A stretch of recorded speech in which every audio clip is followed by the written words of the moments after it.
Aujourd'hui, je vais vous donner quelques conseils et quelques explications par rapport à la notion de méditer. Qu'est-ce que la méditation et comment s'installer, quel espace trouver à l'intérieur de votre maison, de votre habitation, afin de profiter au maximum de ce moment. La méditation est différente de la relaxation, dans la mesure où méditer, ça veut dire avant tout observer. Et ce n'est pas une observation à partir du mental, à partir d'une idée. C'est une observation à partir de la présence.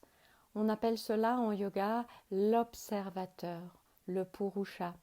On appelle cela aussi la présence. On pourrait dire que c'est un peu comme si vous observiez avec les yeux de votre âme, les yeux de votre être. Cette observation, dans la méditation, elle permet de se détacher de l'identification. Une identification à nos pensées, à nos émotions, à notre personnalité, à notre mental, à notre croyance, à notre ego. Cette désidentification est importante aussi pour observer ce qui est juste pour nous-mêmes et ce qu'il serait bon de changer, de modifier. Tout cela pour à un moment donné pouvoir ressentir l'essence de ce que l'on est. Et dans cette essence, pouvoir la laisser rayonner afin de vivre une vie en harmonie et une vie totalement alignée avec notre nature profonde. Il faut du temps. C'est un apprentissage. C'est exactement comme lorsqu'un sportif se met en route et travaille des entraînements. Savoir que dans la méditation comme dans un entraînement, il y a des moments où on avance beaucoup, d'autres moments où on stagne, et il y a certaines méditations où on a l'impression de redevenir des débutants. Mais tout ça, c'est correct, tout ça, c'est juste. Et dans la méditation, ce qui est important, c'est cette bienveillance.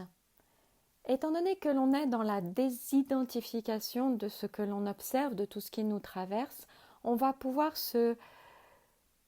s'accepter dans ces moments où l'on y arrive, je mets le mot entre guillemets, et dans ces moments où l'on a l'impression que ça n'est absolument pas possible de trouver un calme ou une détente. Mais en fait, ce qui est important aussi, avant de vous installer, avant de démarrer la méditation, c'est de ne pas avoir d'attente. Et à partir du moment où il n'y a aucune attente dans la méditation, alors tout ce que l'on vit est accepté avec bienveillance, est accepté avec équanimité. Oui, dans certaines méditations, on traverse des plans de conscience, on arrive dans cet état de silence, dans cet état de non-pensée. J'appelle cela pour ma part un état de grâce. Mais cet état de grâce, si vous le recherchez dans la méditation suivante, il n'arrivera pas parce que vous êtes dans une attente, parce que vous êtes dans une tension intérieure et c'est vraiment des obstacles à la méditation.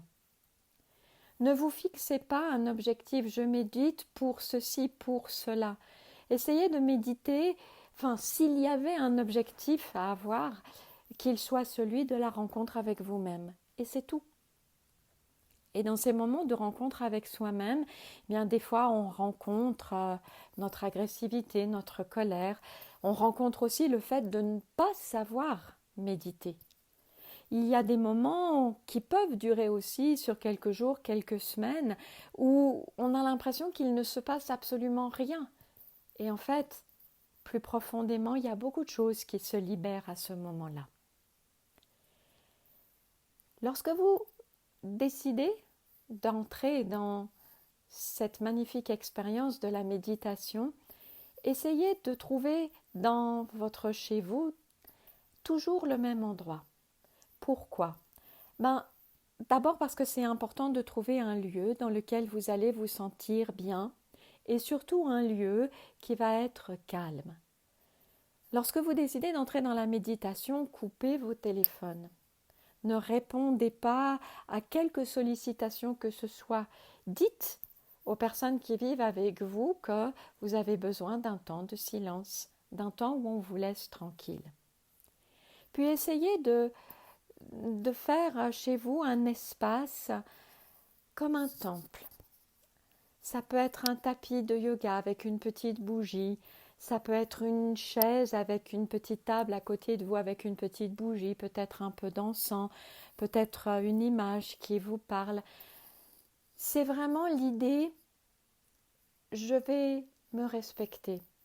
Je vais m'offrir ce moment avec tout ce qu'il peut y avoir de beauté, de joie, ce côté, comment je pourrais dire, ce côté cadeau que vous allez vous offrir. Et essayez de revenir tout le temps au même endroit.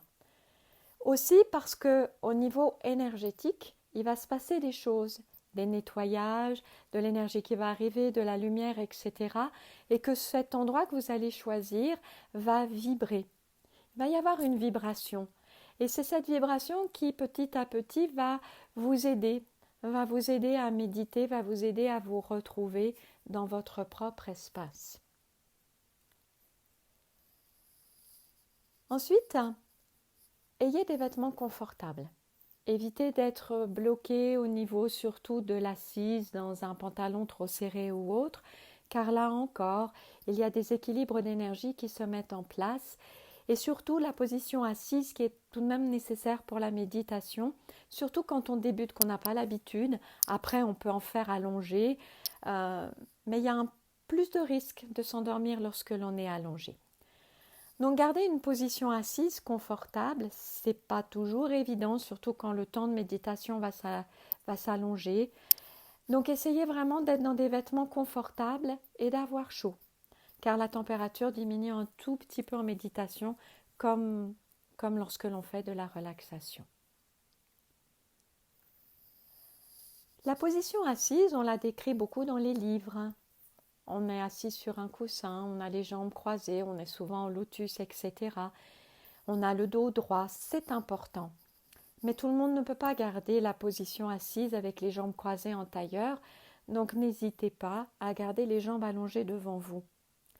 De la même manière, garder le dos droit avec très peu de tension ou pas de tension, c'est aussi parfois difficile. Donc n'hésitez pas à vous appuyer contre un mur. À avoir le dos droit, c'est aussi trouver la taille de votre coussin d'assise. N'hésitez pas à jouer avec plusieurs coussins, à jouer avec la taille. De la même façon, si vous décidez quand même de faire la méditation avec les jambes croisées, n'hésitez pas à glisser des coussins sous vos genoux. Ça permet de garder les genoux à une certaine hauteur et à libérer certaines tensions au niveau des hanches, du bassin et de vos fessiers. Ensuite, lorsque l'on va induire à l'état de méditation, oui, on prend souvent le souffle, on va observer la respiration car c'est un des très très bons moyens pour pouvoir entrer dans le corps. Mais savoir que le souffle va être une aide, le souffle est un fil qui va nous aider à entrer plus facilement à l'intérieur de nous. Mais on ne travaille pas la respiration profonde dans la méditation, cette respiration du yoga. On est dans l'observation du souffle. Et oui, vous allez regarder et vous allez sentir que quand vous observez votre souffle, il change. Mais il n'y a pas un contrôle de votre respiration. Vous allez utiliser ce souffle comme un ami, comme une amie qui va vous aider à apaiser le mental, à donner à un moment donné une nourriture à votre mental, car savoir que dans la méditation, votre mental s'ennuie beaucoup. Donc c'est important parfois de lui donner des images, de lui donner un point d'attention, de lui donner un mantra aussi pour qu'il s'apaise. Donc la respiration, elle va vous accompagner, mais essayez de ne pas commencer à respirer profondément. Ou si vous avez envie de le faire, alors faites-le avec la respiration abdominale pour trouver, grâce au souffle, un état de détente. Ensuite, il y a diverses formes de méditation. Il y a différentes manières aussi de guider des méditations. On peut aussi utiliser de la musique, savoir que la musique, c'est aussi une aide qui va vous emmener plus vite dans certains états méditatifs. Pour ma part, je n'utilise pas fréquemment la musique en méditation, car pour moi, c'est important de trouver cette liberté. La liberté de réussir, et encore je mets le mot entre guillemets parce que le mot réussir n'est pas très juste, la liberté de vivre, voilà, de vivre l'expérience de la méditation sans avoir un support de musique. Cela dit, comme vous avez pu le constater, j'ai guidé plusieurs méditations où j'ai mis cette musique car je sais que pour beaucoup d'entre vous c'est une aide et que vous aimez cela. Mais n'hésitez pas à revenir fréquemment à la méditation sans support. De la même façon, induire certaines visualisations, etc., c'est aussi un moyen de vous aider, mais ça a une limite. À un moment donné, vous allez être vraiment dans l'accueil de vos propres images, de vos propres sensations. On appelle peut-être ça la pleine conscience, en sachant que peut-être être vraiment dans la pleine conscience, c'est pas tout de suite, c'est assez rare, c'est justement ces moments de grâce, parce qu'il y a toujours en nous quelque chose qui dit « Oh, regarde, c'est génial ce que tu viens de toucher, c'est génial ce que tu viens de voir et de ressentir. » Et là, bien, on est déjà dans notre mental ou notre ego qui analyse, on n'est plus dans la méditation.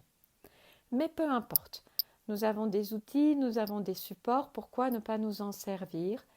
Mais vous verrez que petit à petit, vous allez être emmené à l'intérieur d'un grand silence. On appelle ça aussi la conscience. Et la conscience, c'est ce grand espace dans lequel tout apparaît, tout est créé, tout disparaît. Et c'est cet espace de silence que vous allez pouvoir goûter pendant l'état de méditation. C'est aussi depuis cet état de silence que vous allez pouvoir être créateur de votre vie. Si on n'est pas dans cet état de silence, alors le mental va mettre sa couleur sur ce qu'il va décoder et parfois on va perdre du temps dans certaines choses. En même temps, ça fait partie de nos expériences, mais ce ne sera pas la véritable création depuis ce silence. Et je vais terminer avec ces quelques mots, c'est expliquer la méditation, guider la méditation, c'est important.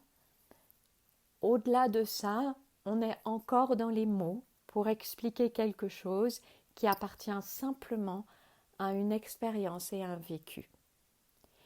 Et une dernière chose encore, je vais vous emmener dans dans un autre enregistrement dans les bases de la méditation et vous verrez que l'ancrage est très important.